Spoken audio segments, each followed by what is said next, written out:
Hello friends, welcome to my YouTube channel trading with JD. Friends, कुछ लोगों का request थी कि स्टॉक मार्केट के ऊपर बेसिक जहां से शुरू होता है वहां से एक वीडियो बनाई जाए। तो मैंने उनकी रिक्वेस्ट को फॉलो करते हुए एक वीडियो आप लोगों के लिए बना रहा हूं। कोशिश करेंगे कि आप लोगों की जो शेयर मार्केट से रिलेटेड जो चीज़ें हैं, जो बेसिक जो बिल्कुल शुरू कर रहे हैं लोग, उनके लिए ये अच्छी साबित हो। तो चलिए फ्रेंड्स, समझते हैं कि स्टॉक मार्केट है क्या। तो अंडरस्टैंडिंग द स्टॉक मार्केट। तो friends, what is the stock market? Stock market क्या है फ्रेंड्स? जब भी कोई कंपनी अपने आप को लिस्टेड कर देती है इस मार्केट के अंदर, तो वो अपने शेयर्स ऑफर करती है, जिसको हम आईपीओ बोलते हैं। आईपीओ का फुल फॉर्म क्या है वो बाद में देखेंगे। तो वो अपने आप को मार्केट के लिए ऑफर कर देती है शेयर्स कि भाई आप लोग इस शेयर्स इसके खरीदिए और बेचिए। यदि कंपनी को प्रॉफिट होगा तो आपको जिसने शेयर खरीदा है उसको भी प्रॉफिट होगा। तो जो उदाहरण के तौर पे यदि हम रिलायंस कंपनी की बात करें, तो रिलायंस कंपनी ने अपने आप को शेयर मार्केट के अंदर एक दिन उतार दिया और लोगों से कहा कि भाई आप हमारे शेयर खरीदिए और इस कंपनी के मालिक बन जाइए। हाँ फ्रेंड्स, कंपनी का मालिक। यदि आप रिलायंस कंपनी का शेयर खरीदते हो तो आप भी उस कंपनी के मालिक बन सकते हो। यदि कंपनी अच्छा अच्छा प्रॉफिट करेगी तो आपको भी उस प्रॉफिट का हिस्सा दिया जाएगा, और यदि भगवान ना करे उस कंपनी को लॉस होता है तो आपको भी लॉस बियर करना पड़ेगा। अब क्वेश्चन ये आता है कि यदि आप रिलायंस कंपनी के मालिक बन गए हो तो क्या आप मुकेश अंबानी का होल्ड कर सकते हो? नहीं, बिल्कुल नहीं। क्यों? क्योंकि फ्रेंड्स, अनिल अंबानी के पास रिलायंस कंपनी के बहुत ज़्यादा शेयर्स हैं। जितने नंबर्स ऑफ शेयर्स होंगे वो उतना ही उसका हिस्सेदार होगा। यदि आपने एक शेयर खरीदा है तो आप एक शेयर के मालिक हैं, यदि आपने उसके लाख शेयर खरीदे हैं तो लाख शेयर के मालिक होंगे। यानी कि प्रॉफिट ज़्यादा होगा यदि आपने लाख शेयर्स खरीदे, यदि नुकसान हुआ तो वो भी नुकसान ज़्यादा होगा। तो आप किसी भी कंपनी के शेयर खरीद के उस कंपनी के मालिक बन सकते हो। अब फ्रेंड्स, बात आती है कि उस कंपनी ने शेयर्स तो अपने उतार दिए मैदान में, तो ये काम कैसे करती है? अब ये समझ लेते हैं कि शेयर मार्केट काम कैसे करती है। शेयर मार्केट फ्रेंड्स, कुछ ब्रोकर्स होते हैं बीच में, जो हम कोई भी स्टॉक खरीदते हैं या बेचते हैं तो एक ब्रोकर होता है जो हमारी ब्रोकेज को यूज करते हुए, जैसे मान लीजिए हमने कहा कि रिलायंस को हमें खरीदना है, तो हम रिलायंस कंपनी में जाके तो नहीं बोलेंगे कि भाई मुझे रिलायंस खरीदना है। तो हम ब्रोकर्स को बोलेंगे कि इस रेट में, इस प्राइस में मुझे रिलायंस का ये शेयर चाहिए। यदि उस प्राइस में आता है वो प्राइस, तो आपको ब्रोकर आपको वो शेयर एग्जीक्यूट करके दे देगा। तो ये कैसे काम करती है ये आप लोगों को क्लियर होगा। अब बात आती है, जैसे हमने बोला कि रिलायंस एक दिन अपने आप को लिमिटेड कर लेती है और शेयर मार्केट में आ जाती है, तो वो ऐसा कर क्यों रहे हैं? क्वेश्चन ये है कि वो कर क्यों रहे हैं। Why business sell the shares? Businesses sell the shares क्यों करते हैं? To raise the capital of growth. वो क्या करते हैं, पैसे जब से हम कोई स्टॉक खरीदते हैं तो रिलायंस के पास वो पैसा गया तो वो ग्रोथ होने में उसको मदद मिलती है। टू अवॉइड द डेप्ट, यानी कि जो उन्होंने कर्ज ले रखा है उस कर्ज को वो पे कर सकते हैं। कहाँ से? क्योंकि हमने उसको पैसा दिया है। To share ownership with the public allows other investor and benefit from the company success. यदि कंपनी सक्सेस करेगी तो स्टॉक होल्डर को भी प्रॉफिट होगा। To improve the finance flexibility. यदि उसकी जो फाइनेंशियल फ्लेक्सिबिलिटी है किसकी, रिलायंस की, तो उसकी फ्लेक्सिबिलिटी अच्छी हो सकती है। ये सोच समझ के ही कोई भी उसमें मार्केट में अपनी कंपनी को लिस्टेड करता है। तो इसलिए फ्रेंड्स कोई भी कंपनी अपने आप को मार्केट के अंदर लेके आती है। हाँ, अब ये बहुत इम्पोर्टेंट है, पार्टिसिपेंट इन द मार्केट। ध्यान से समझने की कोशिश कीजिएगा फ्रेंड्स। जब आपका कोई मार्केट है, स्टॉक मार्केट है, उसके अंदर कौन कौन से कैसे कैसे क्या क्या होता है, वो एक थोड़ा सा हम आपको समझाने की कोशिश करते हैं। तो कौन कौन सी पावर है, पहले बात FIIs, जिनको बोलते हैं friends foreign institutional investors. Friends ये जो इन्वेस्टर्स हैं ये विदेश से आए हुए होते हैं, इंडिया के नहीं होते हैं। फर्स्ट बात फ्रेंड्स, ये जो पैसा कमाते हैं ना, इनके पास बहुत सारा पैसा होता है। इनके पास इतनी पावर होती है वे किसी भी स्टॉक को ये टर्न कर सकते हैं, यानी कि नीचे से ऊपर, ऊपर से नीचे कर सकते हैं। किसके आधार पे फ्रेंड्स, इनके पास क्या, कौन सा अस्त्र है इनके पास? इनके पास है पैसों का अस्त्र, जिनका ये यूज करते हैं। जितने फॉरेन इन्वेस्टर्स किसी भी मार्केट के अंदर आएंगे उतना ही वो ग्रो करेगा। Correct friends. सेकंड आता है DIIs, यानी कि डोमेस्टिक इंस्टीट्यूशनल इन्वेस्टर। ये कौन से इन्वेस्टर्स हैं फ्रेंड्स? ये हमारे इंडिया के ही इन्वेस्टर्स हैं, जो हो सकते हैं बैंक में पैसा लगाएं, हो सकता है किसी म्यूचुअल फंड में लगाएं, या पेंशन फंड में लगाएं, या फाइनेंशियल कंपनीज में लगाएं। ये वो हैं, ये इंडिया के टॉप डोमेस्टिक इंस्टीट्यूशनल इन्वेस्टर्स हैं। Correct friends. थर्ड जो आपको कोई नहीं बताएगा, मैंने ऐड किया फ्रेंड्स, उसको बोलते हैं प्रो इन्वेस्टर्स। प्रो इन्वेस्टर क्या हैं? और आप लोगों को भी फ्रेंड्स प्रो इन्वेस्टर, यदि आपके पास थोड़ा सा पैसा कम है और आपको पैसा मार्केट से कमाना है, तो आपको बनना पड़ेगा प्रो इन्वेस्टर्स। प्रो इन्वेस्टर्स क्या होते हैं फ्रेंड्स? वो फॉलो करते हैं FII एंड DII के एक्शन को। वो पता लगाने की कोशिश करते हैं कि जो बड़ी पावर्स हैं, यानी जो FII और DII है, वो करना क्या चाह रही हैं।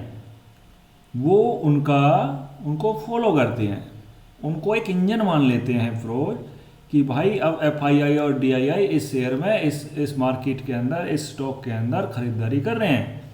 और जब वो खरीदारी करते हैं तो वो स्टॉक भागना चालू हो जाता है। लेकिन वो फ्रेंड्स, वो पता कैसे चलता है कि यार FII और DII ये कर रहे हैं? तो उनके लिए कुछ चार्ट्स होते हैं, कुछ इंडिकेटर्स होते हैं, जिनको हम आगे वाली वीडियोज में देखेंगे।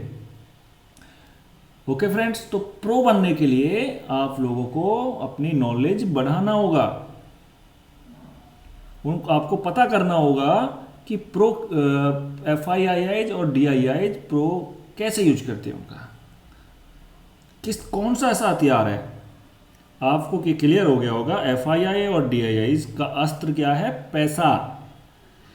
प्रो का अस्त्र क्या है? प्रो का अस्त्र है उनका माइंड। वो, उनके पास ज़्यादा पैसा नहीं है, उनकी इतनी पावर नहीं है कि वो किसी मार्केट को टर्न कर सकें। लेकिन जब मार्केट टर्न करता है कोई, यानी कि जो टॉप फोर्स है जो मार्केट टर्न करती हैं, तो उनको वो फॉलो करता है। That's it. इस तरीक़ा से प्रो हर आदमी को बनना चाहिए। लेकिन प्रो बनने के लिए आपको प्रैक्टिस प्रैक्टिस प्रैक्टिस एंड पढ़ना पड़ेगा, तभी आप प्रो बन सकते हो। नंबर 4 पे आता RIIs, इनको बोलते हैं रिटेलर्स इंस्टीट्यूशनल्स इन्वेस्टर्स। ये क्या है दोस्त? ये वो बंदे हैं जिनके पास पैसा भी कम है, जिनके पास अपना दिमाग भी कम है, और ये लोग ये सोच के आते हैं कि मैं 50,000 रुपये ले जा रहा हूँ और मैं यहाँ से 50 लाख रुपए निकाल लूँगा। ये वो लोग हैं। अच्छा, ये लोग, इनको ज़्यादा कुछ पता नहीं है। ये कोई स्टॉक ऊपर की तरफ भागता है तो ऊपर की तरफ बैठ लेते हैं, नीचे गिरता है तो नीचे की तरफ बैठ लेते हैं। और इनके साथ फ्रेंड्स एक घटना और भी होती है। इनके साथ ये घटना होती है, जब कोई स्टॉक में पैसा लगाते हैं तो वो स्टॉक जहां इन्होंने घुसे वहीं से वो नीचे गिरना लगेगा, और जब वो सेल कर देते हैं, अपने आप को बेच देते हैं अपने शेयर्स को, तो वहीं से वो उठना चालू हो जाएगा। ऐसा क्यों होता है? क्योंकि वो प्रो नहीं है, क्योंकि वो DIIs नहीं है, क्योंकि वो FIIs नहीं है। ये सब होता है इसलिए।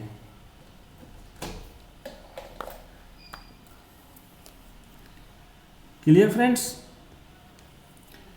तो हमें RIIs नहीं बनना है, रिटेलर्स नहीं बनना है। अच्छा, रिटेलर्स का पैसा जाता कहाँ है, ये आप समझिए। कोई रिटेलर्स सुबह 9 बजे आता है और सुबह 9 बजे अपनी ट्रेड ले लेता है और वो लॉस लेके निकल जाता है, तो वो उसका पैसा जा रहा है FIIs, DIIs एंड प्रोज के पास। यानी कि जो रिटेलर्स हैं वो इन तीनों को अपना पैसा दे रहा है। आप लोग देखते होंगे कि जब भी आप अपना ये ब्रोकर्स खोलते हैं तो उसमें लिखा आता है कि 90% लोग पैसा खो देते हैं। तो वो कौन 90% है? 90% वो रिटेलर्स ही हैं, जिनको ज्ञान नहीं है, ना अपना ज्ञान है, ना उनके पास में कोई किसी प्रकार का कोई अस्त्र नहीं है उनके पास, विदाउट अस्त्र। और लेकिन उनके पास हो सकता है एक अस्त्र हो, उनका अस्त्र है कि मुझे पैसा कमाना है, बस दैट्स इट, और कुछ नहीं उनके पास। तो फ्रेंड्स, आपको रिटेलर्स नहीं बनना है, आपको प्रो इन्वेस्टर बनना है, प्रो रिटेलर्स बनना है। Correct friends? कैसे बनेंगे प्रो रिटेलर्स? आपको प्रैक्टिस और जो मैं आप लोगों को बता रहा हूँ उसको आप फॉलो करना होगा, तभी आप प्रो इन्वेस्टर या रिटेलर्स बन सकते हो। ओके फ्रेंड्स, ये आप लोगों को क्लियर हो गया होगा कि ये चार ही हम इसके अंदर हैं। चारों का, दो का जो पावर है, जो हथियार है, वो है पैसा, प्रो का है दिमाग, और रिटेलर्स के पास कुछ भी नहीं है भैया। चलिए नेक्स्ट फ्रेंड्स, अब शेयर मार्केट को कोई भी जब इन्वेस्टर होता है तो किस तरीक़ा से एनालिसिस करता है? उसके मोस्टली फ्रेंड्स तीन तरीके होते हैं, तीन एनालिसिस करने के। कौन कौन सा होता है फ्रेंड्स?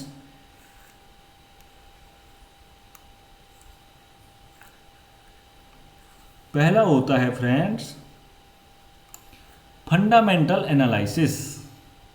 फंडामेंटल एनालिसिस क्या है फ्रेंड? उसमें बहुत सारी चीज़ें देखी जाती हैं, जैसे किसी कंपनी का ग्रोथ रेट क्या है, उसकी बैलेंस शीट क्या है, कैश फ्लो क्या है, उसका रेशियो क्या है कमाने का, जो calculating the ratio such as the price to earning, P ratio क्या है उसका, ROI क्या है उसका, इंडस्ट्री का एनालिसिस करना होता है, मैनेजमेंट एनालिसिस करना होता है फ्रेंड्स, ये फंडामेंटल में होता है। नेक्स्ट आता है टेक्निकल एनालिसिस, जो कि हम तो टेक्निकल एनालिसिस ही करते हैं।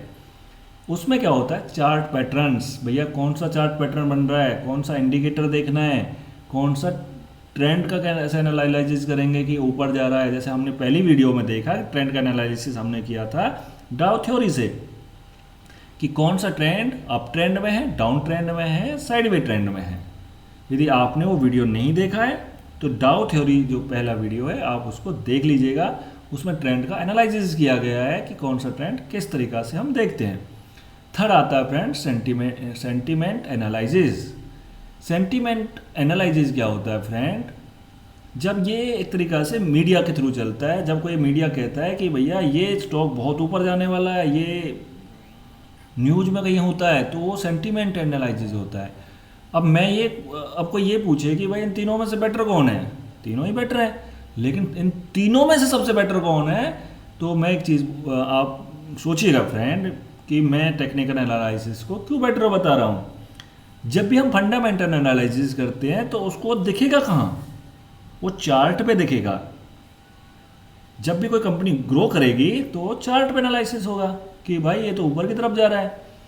कोई ये देखे फंडामेंटल एनालिसिस में कि इसका पी रेशियो क्या, बहुत बढ़िया है पी रेशियो, लेकिन वो पी रेशियो कब कम हो जाएगा, कब ज़्यादा होगा, वो दिखेगा चार्ट में। ओके फ्रेंड्स, सेंटीमेंट का जो एनालिसिस हम कर रहे हैं वो कर रहे हैं मीडिया से। अब मीडिया ने कह दिया ये ऊपर जाएगा, तो वो दिखेगा कहाँ? चार्ट के ऊपर। तो अल्टीमेटली टेक्निकल जो एनालिसिस है वो इज़ द बेटर। ये मेरी नॉलेज में है, नॉलेज के मैं हिसाब से बोल रहा हूँ। हो सकता है कि कुछ लोग बोले कि फंडामेंटल एनालिसिस अच्छा है या सेंटीमेंट एनालिसिस अच्छा है। अच्छे तीनों ही है, लेकिन उसका जो सबसे इम्पैक्ट है वो टेक्निकल एनालिसिस पे आप देख सकते हो। और टेक्निकल एनालिसिस यदि फ्रेंड्स आप करते हो तो आपको एग्जिट करने का एक तरीका पता होता है कि भैया मेरा अब स्टॉप लॉस मेरे को लेना है। स्टॉप लॉस लेना है मतलब कि मेरे को यदि ये इतना मेरे को पैसा लूज कर सकता हूँ तो मेरे को पता है गेट मेरे को एग्जिट। देखिए फ्रेंड्स, हम इसमें ट्रेडिंग कर रहे हैं तो हो सकता है कि सारे ट्रेड हमारी ना चलें। जो ट्रेड हमारी नहीं चल रहा है तो उससे हमें एग्जिट गेट पता होना चाहिए। भाई ये ऐसे ही है जैसे आप एक बहुत अच्छी मूवी देखने के लिए गए, मूवी में बड़ा मज़ा आ रहा है और पता चलता है, देखते हैं कि उसमें आग लग गई, तो आपको उसका एग्जिट गेट ही नहीं पता है, तो आपके साथ क्या होगा आप अंदाज़ा लगा सकते हैं। लेकिन आपको एग्जिट गेट पता होता तो आप फटाक से बाहर निकल जाओगे। इस तरीका से ये फ्रेंड, जब आपका कोई ट्रेड नहीं चलेगा तो आपको एग्जिट कहाँ होना है वो टेक्निकल एनालिसिस बताएंगे। आपका टारगेट क्या है, आपने 200 रुपये में कोई शेयर खरीदा और आप कह रहे हैं कि मेरा टारगेट 300 रुपये है, तो कैसे आपने आइडेंटिफाई किया? आपने आइडेंटिफाई किया टेक्निकल एनालिसिस से कि भैया वहीं तक जा सकता है, वहाँ से ऊपर जाएगा तो लेट्स सी फिर दोबारा कर लेंगे, लेकिन मेरा टारगेट है 300 रुपीज़। तो ये टेक्निकल एनालिसिस हमें बताता है। तो आई थिंक मेरे नॉलेज से technical analysis is better. Friends, अब बात कर लेते हैं कुछ वर्ड्स की जो कि ट्रेडिंग के दौरान यूज किए जाते हैं। First friend, bull, they rise the market, यानी कि जो अपना शेयर मार्केट है जब ऊपर की तरफ जो ले जाता है उनको बुल बोलते हैं। बुल मतलब भैंसा, बियर मतलब भालू। ये कौन है bear? They falls the market, ये मार्केट को डाउन कर देते हैं, इनको बियर बोलते हैं। इनसे ही जुड़ा हुआ एक शब्द है बुलिश मार्केट, यानी कि जब मार्केट ऊपर जा रहा होता है तब बोलते हैं कि मार्केट अब बुलिश है। Next, bearish market, when the market goes down, जब मार्केट अपने नीचे की तरफ जाती है फ्रेंड्स तब बोलेंगे कि ये मार्केट भाई अब बियरिश हो गई है। नेक्स्ट आता है friends, brokers, they provide us the platform for trading. ये वो ब्रोकर्स हैं जो जैसे जीरोदा हो गया, ग्रो हो गया और एंजल वन एंड ETC जो भी है फ्रेंड्स, वो उसमें उनको ब्रोकर्स बोलते हैं। ये हमें ट्रेडिंग करने के लिए प्लेटफॉर्म प्रोवाइड कराते हैं। नेक्स्ट फ्रेंड, IPO, जैसे मैंने वीडियो में कहा कि रिलायंस ने अपने आप को शेयर मार्केट के अंदर लेके आ गए, तो वो किसके थ्रू लाएंगे? IPO की प्रोसेस के लिए लाएंगे। वो हमें ऑफरिंग करेंगे, इनिशियल पब्लिक ऑफरिंग, कंपनी का पहला पब्लिक शेयर इश्यू होगा, उसको IPO बोलते हैं। नेक्स्ट फ्रेंड, डिविडेंड, कंपनी का जो प्रॉफिट होता है उसमें से कुछ हिस्सा शेयर होल्डरों को दे दिया जाता है फ्रेंड, उसको बोलते हैं डिविडेंड। नेक्स्ट आता है पोर्टफोलियो, ये इन्वेस्टर का, जब कोई इन्वेस्टर को लगता है कि ये शेयर मार्केट ऊपर जाएगा तो उस ब्रोकर्स के पास में वो अपने शेयर इकट्ठा कर लेता है, जिसको हम पोर्टफोलियो बोलते हैं फ्रेंड्स। वो लोग उनकी संख्या वहाँ पे रख लेता है। रिलायंस भी ले लिया है और आपका TCS भी ले लिया है, ये 8-10 स्टॉक्स उसने रखे हैं, तो वो जहाँ पे रखा है उसको बोलते हैं पोर्टफोलियो। नेक्स्ट फ्रेंड आता है ट्रेडिंग, शेयर खरीदने और बेचने का सिस्टम, जहाँ हम किसी शेयर को बेचते हैं और खरीदते हैं उसको ट्रेडिंग बोलते हैं। नेक्स्ट आता है फ्रेंड वॉल्यूम, एक दिन में ट्रेडेड शेयर की संख्या, कितने ट्रेड उसमें हमने स्टॉक ट्रेड किए हैं उसको हम वॉल्यूम बोलते हैं। मार्केट कैपिटलाइजेशंस, कंपनी के शेयर की टोटल मार्केट वैल्यू क्या है। मान लीजिए रिलायंस की कोई वैल्यू है तो उसको बोलेंगे कि भैया इसकी मार्केट कैपिटलाइजेशन कितने करोड़ में है। नेक्स्ट आता है फ्रेंड स्टॉप लॉस, जैसे हम अभी थोड़ी देर पहले बात कर रहे थे कि स्टॉप लॉस आपको पता होना चाहिए जब हम टेक्निकल एनालिसिस करते हैं। एक निश्चित प्राइस पर शेयर बेचने का ऑर्डर, जिससे नुकसान को कम से कम किया जा सके। फ्रेंड्स, यदि मेरा स्टॉप लॉस हिट हुआ तो मेरा कम से कम भाई मैं यहीं तक का ही अपना नुकसान करूंगा। उसके बाद मार्केट, यदि हमने अप ट्रेंड में घुसे हुए हैं, हम बुलिश हैं, हम ऊपर की तरफ जाने की सोच रहे हैं और मार्केट नीचे की तरफ जा रही है, तो हमारा स्टॉप लॉस हिट हो जाएगा। और अब उसके बाद कहीं भी मार्केट जाए तो अपने को लॉस नहीं होगा, तो स्टॉप लॉस होना बहुत ज़रूरी है। नेक्स्ट फ्रेंड आता है सपोर्ट, एक प्राइस लेवल जहां शेयर प्राइस को सपोर्ट मिलता है। मतलब सपोर्ट मिलता है मतलब जब कोई मार्केट नीचे की तरफ गिरती रहती है, तो फ्रेंड्स कुछ लाइंस होती हैं जो पहले से बना के हम रखते हैं, जैसे नेक्स्ट वीडियो में हम देखेंगे भी। तो वो सपोर्ट लेवल पे आके उस लाइन पे आके वहाँ पे सपोर्ट ले लेती है, वहाँ पे सहारा ले लेती है। सपोर्ट मतलब सहारा ले लेती है और वहीं से मार्केट फिर ऊपर की तरफ चली जाती है, तो उसको सपोर्ट बोलते हैं। फ्रेंड नेक्स्ट आता है रेजिस्टेंस। एक प्राइस लेवल जहाँ तक प्राइस सिर्फ जा सकता है और वहाँ से वापस आ जाए, यानी कि वो रूप है, वो छत है, ऊपर एक बनी हुई एक छत है।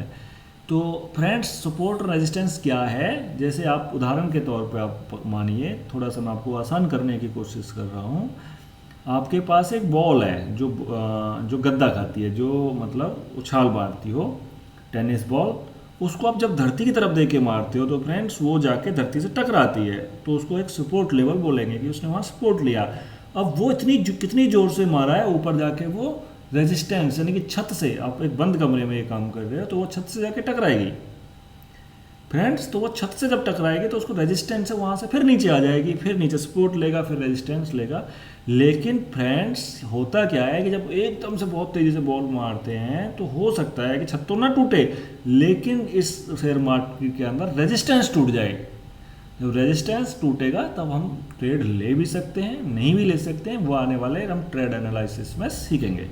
तो आप लोगों को सपोर्ट रेजिस्टेंस शायद समझ में आ गया होगा। नेक्स्ट फ्रेंड आता है ट्रेंड, शेयर प्राइस की दिशा।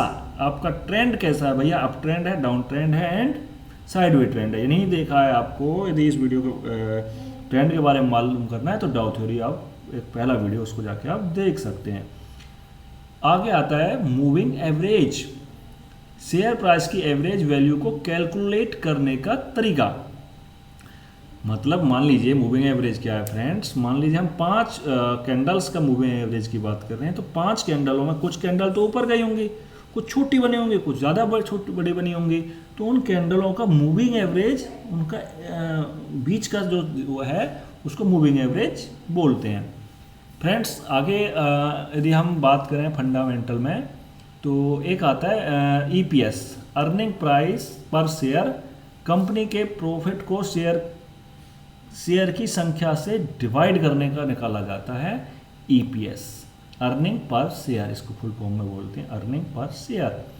कंपनी को प्रॉफिट को, जितना प्रॉफिट हुआ उसको शेयर की संख्या से डिवाइड करने के बाद जो निकलता है उसको EPS बोलते हैं फ्रेंड्स। नेक्स्ट आता है PE रेशियो, इसको इसका मीनिंग है friend price to earning ratio. इसमें फ्रेंड्स क्या करते हैं, शेयर प्राइस को EPS से डिवाइड करके निकाला जाता है, शेयर प्राइस को EPS से डिवाइड करके निकाला जाता है PE रेशियो। नेक्स्ट फ्रेंड एक होता है ROE, return of equity. Company के प्रॉफिट को शेयर होल्डर इक्विटी से डिवाइड करके निकाला जाता है। तो फ्रेंड्स ये कुछ वर्ड्स थे जो ट्रेडिंग में यूज होते हैं।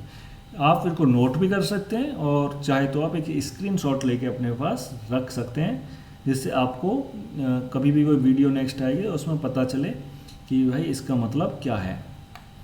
नेक्स्ट आता है फ्रेंड्स, नेक्स्ट में आपसे एक रिक्वेस्ट है कि यदि आपको ये वीडियो अच्छी लगी तो प्लीज़ चैनल को सब्सक्राइब कर लें और आने वाले वीडियो के लिए आपको जिससे सबसे पहले आपको पता चल सके कि न्यू वीडियो आ गई है, तो जिससे आप ट्रेडिंग सीख सकें। और प्लीज़ आप फ्रेंड्स बहुत मेहनत लगता है एक वीडियो बनाने में, आप उसको लाइक भी कर दीजिएगा। Thank you friends.